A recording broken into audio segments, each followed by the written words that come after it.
राजा राम जलते हुए धूप में भीड़ित बस स्टैंड में गन्ने का जूस बेच रहा था।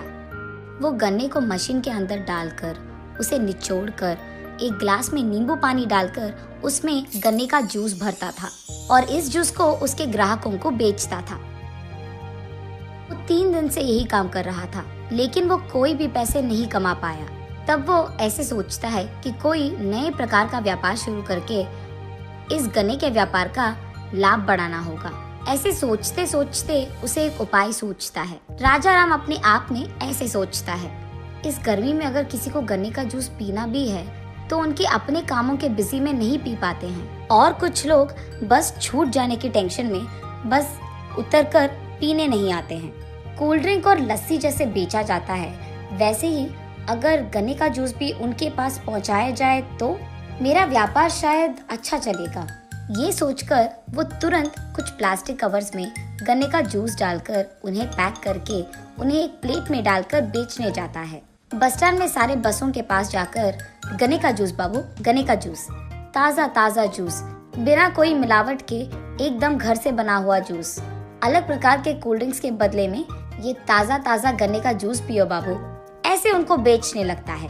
कुछ ही देर में सारे गन्ने के जूस के पैकेट बिक जाते हैं। तब उसकी बीवी वहाँ आकर, सुनिए, खाने का टाइम हो गया है, मैं कैरेज लाई हूँ, पहले आप खाना खा लो फिर काम शुरू कर लेना। नहीं नहीं, रुको रुको, तुम वहीं बैठो, मैं अभी आता हूँ। ये कहकर वहाँ से चले जाकर वो उसके प्लेट में मौजूद सारे गन्ने के जूस के पैकेट को बेच देता है। फिर से गन्ने की जूस बनाने के लिए गन्ने को निचोड़ने जाता है कि सुजाता वहाँ आकर गुस्से में, क्या कर रहे हो आप, पागल हो गए हो क्या, या फिर एक ही दिन में आपको सारा गन्ना बेचना है? खाए बिना पिए बिना ये सब क्या कर रहे हो आप, पहले आप इधर आइए, खाना खा लीजिए, ऐसे वो गुस्से में कहती है।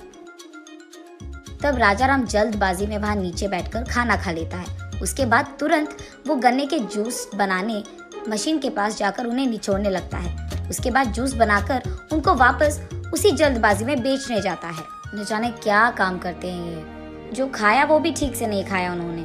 मैंने तो अब तक सिर्फ गन्ने के जूस को बेचने वालों को एक ही जगह पर ठाने हुए देखा है, ये तो हर जगह जाकर गन्ने का जूस बेच रहे हैं, ऐसे सोचती है। ये सब दूर से देख रही एक बूढ़ी औरत सुजाता के पास आकर ऐसे कहती है, एक गिलास गन्ने का जूस दो बेटी। तब सुजाता एक गिलास ठंडा गन्ने का जूस देती है। वो जूस पीते हुए बूढ़ी औरत ऐसे कहती है, क्या बेटी, तुम दोनों व्यापार में नए हो क्या? हाँ जी, आपको कैसे पता, हम तो बहुत नए हैं इसमें। मेहनत से काम करोगे ना, सब कुछ आसान बन जाएगा बेटी, ऐसे कहती है बूढ़ी औरत। ये हर रोज यही व्यापार नहीं करते हैं जी, वो देखिए, हाँ, वहाँ का गन्ना जब तक खत्म ना हो जाए ये यही काम करते रहेंगे, ऐसे कहती है। उस बूढ़ी औरत को कुछ समझ नहीं आता है, इसीलिए वो थोड़ा आश्चर्यचकित हो जाती है और वो सुजाता की ओर देखने लगती है। ये बहुत लंबी कहानी है जी, ऐसे कहती है सुजाता। मेरा बस पहुंचने में बहुत टाइम है बेटी, तब तक बता दो उतनी लंबी कहानी क्या है, ऐसे पूछती है वो बूढ़ी औरत। हाँ, असल में तो हम खेती करते थे, हमारा गांव ना पास में ही है, हमारे पास बहुत बड़ा जमीन है और हम वहाँ अलग प्रकार के पौधों को उगाते हैं। पिछले साल हम हमारे खेत में गन्ने उगाए थे। जब गन्ना हाथ में आया, हमेशा की तरह हमारे पास मौजूद गन्ने के फैक्ट्री के लोग गन्ने को लेकर उनके पास पहुंचाने के लिए कहा था। मेरा पति भी सारे गन्ने को, वो देखिए, हाँ, उस गाड़ी में फैक्ट्री लेके गए। सुनो राजा राम, तुम्हारा सारा लोड ना वहीं पे छोड़कर चले जाओ, सारा लेने के बाद हम तुम्हें कॉल कर देंगे और पैसे भी तभी देंगे। क्या? ऐसे तो नहीं होगा साहब, पिछले साल भी आपने ऐसे ही बोलकर आधे ही पैसे दिया था, बाकी तो आपने दिया ही नहीं। क्यों राजा राम, साउंड कुछ ज्यादा नहीं आ रहा है तुम्हारा? हमारे साथ आपका बर्ताव देखकर तो ऐसे ही बड़ा होगा ना साहब। जिस गाड़ी में मैं गन्ना लाया वो गाड़ी भी आप कह रहे हो कि यही छोड़ दूं मैं, ये तो नाइंसाफी है। यहाँ जितने दिन आप गाड़ी को रख रहे हो उतने दिन उस गाड़ी का किराया आप दोगे क्या, ऐसे पूछता है। निकल जाओ तुम, अगर इतना ही मुश्किल है तो अपना गाड़ी लेकर चले जाओ। इस साल भी आधे ही पैसे दूंगा मैं, तुम्हें जो करना है कर लो, निकला। तब राजा राम भी बहुत क्रोधित होता है। आधे ही पैसों में तुम्हें ये गन्ना बेचना मुझे भी नहीं पसंद है, और जब तक तुम लोड यहाँ पे उतरवा ना दो तब तक गाड़ी यहाँ रखने की कोई जरूरत भी नहीं है मुझे। ये कहकर वो गाड़ी लेकर चले जाने ही वाला था कि तुम ये गाड़ी लेकर यहाँ से 200 किलोमीटर भी गए ना तो ये गन्ना तुमसे कोई भी नहीं लेगा। इसको तुम कहीं भी नहीं बेच पाओगे। यहाँ तो तुम्हें कम से कम आधा दाम मिल रहा है। ये कहकर वो आदमी हंसने लगता है। इससे पहले कि ये गन्ना खराब हो जाए, इस हफ्ते के अंदर ही इस सारे गन्ने को मैं बेच दूंगा, और वो भी 50 किलोमीटर के अंदर। ऐसे कहता है राजा राम। क्या इतना गन्ना को तुम अकेले बेचोगे? मजाक लग रहा है क्या? एक किसान के मेहनत पे हंसने वाले तुम जैसे लोगों से मैं क्यों तमाशा करूंगा? अब मैं करके ही दिखाऊंगा, देखते रहना। ये सुनकर क्रोधित दुकान वाला ऐसे कहता है, तो फिर ये भी सुन लो, अगर तुम 50 किलोमीटर के अंदर इस सारे गन्ने को बेच पाए तो जितना पैसे तुम्हें मिलते हैं उसका दुगना मैं तुम्हें दूंगा। ऐसे वो गन्ने के फैक्ट्री का मालिक सबके सामने वचन देता है। ठीक है, फिर दुगना दाम देने के लिए तैयार हो जाओ। ये कहकर गन्ने का लोड लेकर राजा राम वहां से चले जाता है।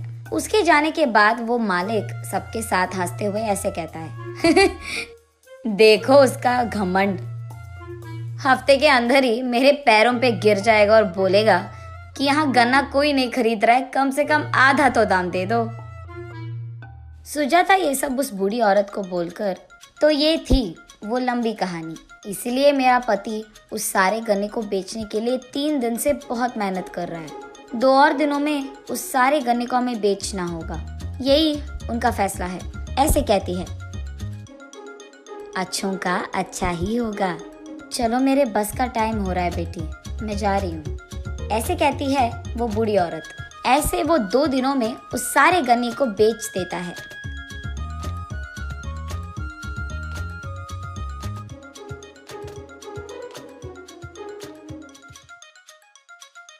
खाली गाड़ी लेकर वो उस गन्ने के फैक्ट्री के मालिक के पास जाता है। देखा आपने, सारा गन्ना मैंने हफ्ते के अंदर 50 किलोमीटर के अंदर बेच दिया। इस सब को बेचकर ये लो, इतने पैसे कमाए हैं मैंने। इसका दुगना दाम आपको देना ही पड़ेगा, और वो भी जल्दी। ये सब देखकर वो मालिक दंग रह गया। उसे डर था कि ये सब सच हो गया, इसीलिए वो ऐसे कहता है, सबूत कहाँ है कि ये सब तुमने ही बेचा है, और वो भी 50 किलोमीटर के अंदर? शायद पूरा गन्ना कहीं तुमने छुपा लिया हो, किसको पता? ऐसे कहता है। तब वहाँ पे मौजूद किसान, नहीं साहब, वो बस स्टैंड पे दिन रात मेहनत करके बेच रहा था, हमने देखा है। ऐसे कहते हैं। तब वो कुछ नहीं कर पाता है, इसीलिए हाँ ठीक है, अभी तुम्हारा किस्मत अच्छा है, तुम्हारे पैसों का दुगना दाम मैं दूंगा, ठीक है? ऐसे कहता है।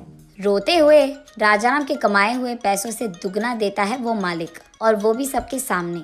तब राजाराम को ऐसे लगता है कि उस मालिक को किसानों का पावर दिखाना है।